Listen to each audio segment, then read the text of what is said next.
What's going on YouTube? Tactical Wave coming at you guys with yet another firearm review. Now, I told you guys in my last video, the next firearm that you see on this channel, I think you guys will really enjoy. This is a very hyped firearm on the market right now. This is very hard to get right now. So let me just grab the damn gun. Today we will be doing a review of the highly anticipated and very hyped Sig MCX Spear LT. Chambered in 7.62 by 39. Now, before we actually get into the meat and potatoes of this review, I do want to give a couple of shout outs real quick. Definitely a huge thanks to Salfy and Sons out in Iowa. If it wasn't for him, I wouldn't even have this firearm. This was his last 16-inch configuration and he saved it for me and also gave it to me for retail price, which is unheard of right now when it comes to these rifles. So if I have any viewers in Iowa, definitely give Salfy and Sons a look up. I believe he has 2 more in the 300 blackout configuration, so jump on it quick if you can. Also guys, go ahead and check out my dad's YouTube channel. He also has a firearm related YouTube channel as well. He does build tutorials, range videos, and firearm reviews. His YouTube channel name is Cannon Be Building, and I will also put that in the description below. And one last huge thanks to my local FFL dealer, Brian at Freedom Tactical, located out here in Cheyenne, Wyoming. So if I have any viewers in Wyoming, specifically Cheyenne, definitely give him a look up. He has a wide variety of firearms, firearm attachments. He also hosts firearm safety classes and firearm build classes as well. And if he doesn't have a firearm in his shop, he most likely can get it for you. So definitely give him a look up as well. All right, guys, now let's get into the review. Here in front of me, we have the very hyped Sig MCX Spear LT, chambered in 7.62 by 39.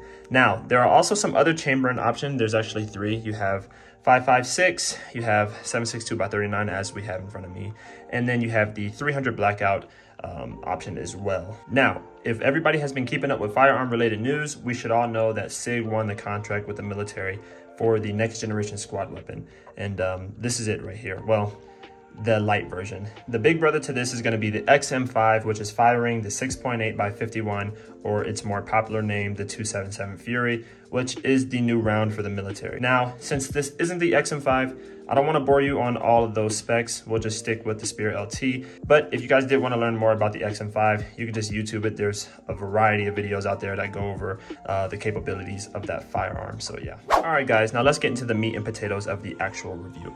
And real quick, before we even start, I'm going to clear it out for you Karens out there because I don't want to hear your mouths in the comment section. Firearm is clear. And since this is a 16-inch barrel, I'm going to fold the stock real quick just so I can get this in the view of the camera since it is pretty long. Now, we'll start off tip to butt as usual, and we'll start with the muzzle device. You have a 3-prong flash hider with pretty short tines.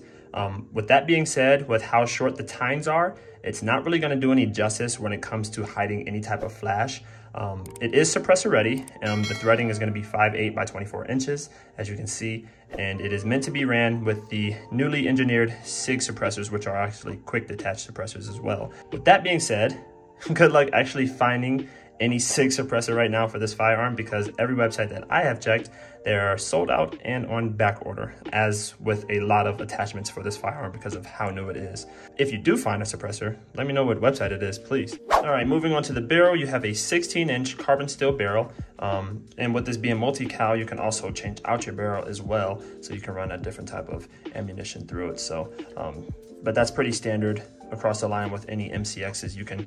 They're mostly all multi-cal, and that means you can change out the barrel, interchangeable barrels and stuff like that. So that is pretty cool as well. All right, guys, moving on to the handguard or handrail. They have actually made some slight upgrades to the handguard since the MCX Virtus.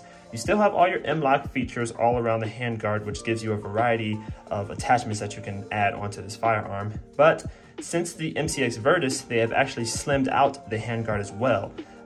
Apparently the MCX Virtus, the handguard was a little bit more bulky in hand, so they just went for a slimmer design here, which I really like, and it feels really nice in hand. You still have access to your gas block to make adjustments when you're running a suppressor, just like any MCX, so that is also nice. And then you still have your Picatinny rail features on the top as well. All in all, the handguard is very nice, and I really do like it. All right, guys, moving on to the trigger, you have a flat blade match trigger, which is going to be the same on the cane brake, which I actually have right here. So yeah, it's going to be the same trigger that is on the cane brake. So yeah, it's a really nice trigger with a nice, smooth, crisp pull. Very nice. And then your reset. very nice reset as well. Also, another new addition to the whole trigger system that Sig went with is the availability to drop any AR trigger of your choice into this firearm, seeing how that wasn't an option for the MCX Virtus. So if you don't like the flat blade match trigger, you can put any AR trigger of your choice in here. And I like that they went back with that, giving people an option to change out triggers and stuff, because it was kind of a pain in the ass trying to get aftermarket triggers for the Virtus. So yeah. All right guys, moving on to controls. As most Sig weapons being made now, or actually just most weapons in general, you have a fully ambidextrous firearm here. So you got your ambi bolt catch and release on the left, and then you have a bolt catch and release on the right, which is actuated by your pointer finger. So they actually thought about the guys who aren't left-handed this time, which is really nice. Then you have an ambidextrous magazine release, so you have that on the left, and then of course on the right as well. And then you also have an ambidextrous safety selector switch, which is also nice. All right guys, moving on to the charging handle. Just like all MCXs, you have an ambidextrous charging handle. Now with that being said, it's not the most comfortable charging handle, and I don't think they made any adjustments to size to the charging handle. Actually, let me compare it to the cane brake. So yeah, it's the same size charging handle. So probably not gonna work for me, so I will be getting a aftermarket charging handle because once you get attachments on here, you're gonna be grinding your fingers and shit on your attachment because this charging handle is just really tiny. So yeah. Moving on to the pistol grip, Sig went with a very nice, comfortable grip. They definitely thought about the gentleman with larger hands, such as myself, because you guys know I do a lot of complaining when it comes to pistol grips on these ARs and stuff like that. So they went with a very nice grip. I originally thought this was a Magpul pistol grip until I saw SigSAR on it, because it resembles a Magpul MOE K2 down to the T. So I can see where they got their idea from. So if you see that, it looks just like the Magpul MOE K2 grip. The ergonomics and everything, man. It's just a little bit chunkier on the backhand side, but this looks just like a K2 to me. So with that being said, I'm not going to be putting any aftermarket pistol grip on here, seeing how this is already comfortable enough for me. Feels and looks just like a Magpul K2. So thank you so much for that, Sig, because that's like the first thing that I do when I get firearms is I usually end up replacing the pistol grip on there. So I won't have to do that this time. So SigSAR pistol grip for the win. All right guys, moving on to the stock, you still have a foldable stock, which is also upgraded. This is Sig's new minimalist stock. That's kind of like the new wave now, minimalist stock. I have a minimalist stock on the Spec 15. So yeah, you're gonna be seeing a lot of these type of stocks on ARs and rifles and stuff like that. They also upgraded the way that it folds. Now with the press of a button, you can collapse your stock. So maneuverability is a lot more easier than it was on the Rattlers or the Virtus. Right here, this system right here, you kind of gotta give it some force, push up, and then pull it to the side. So they just made it a lot easier to collapse the stock, which I really enjoy that a lot as well. Now, I'm not gonna do a breakdown, seeing how as the internal should still be the same. The only thing that might be different is just the size of the BCG and buffer spring compared to the Virtus or the cane brake. So yeah, it's still gas piston operated, obviously. Moving on to the magazine, it only comes with one, unfortunately, which it's kind of weird, the price that you're paying for this rifle, and you only get one 28 round magazine. But hey, it is what it is. So yeah, you get one 28 round magazine, and this is for 7.62x39, as you can tell by the way that it is bending. So yeah. Also, if you're trying to figure out where to find any extra magazines, I can't remember the website off the top of my head. I'll put it in the description, but there is a website that sells these exact magazines. You usually have to buy them in bulk, so like a 5-pack or like a 4-pack, but I will put that website in the description below if you're looking for this exact magazine. Also, some size comparisons. Here's what it looks like right next to the MCX cane brake. So as you can see, it is quite a size difference there. And then right here we have what it looks like next to your standard AR-15. This is my Black Rain Spec 15 that it is next to. So it's about the same size as the Spec 15, but yeah. All right guys, well, I'm gonna start wrapping it up on this video. Just to let you guys know, it might be a minute before I drop a upgrading the Spear video, seeing how I'm still upgrading the cane brake, and I think I wanna go back to the Spec 15 and do a little bit of upgrades.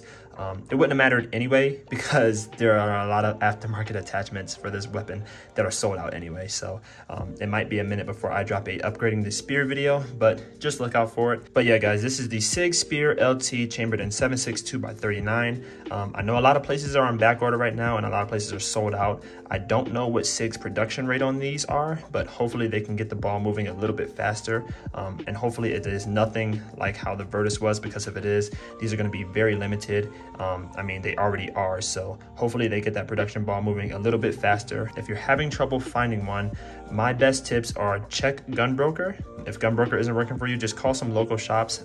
Shoot, you can call shops in other states, because you can always get a rifle shipped to an FFL near you, just like how I did. So those are my tips on how to try to find one. But until they get that production ball moving a little faster, it might be a while until you see a mass quantity of these available. But that is going to be it for today's video, guys. If you want to see more content like this, and if you're enjoying the channel, please hit that notification button so you can be notified for whenever I post. Don't forget to subscribe, like, and comment. And this is Tactical Wave out, guys.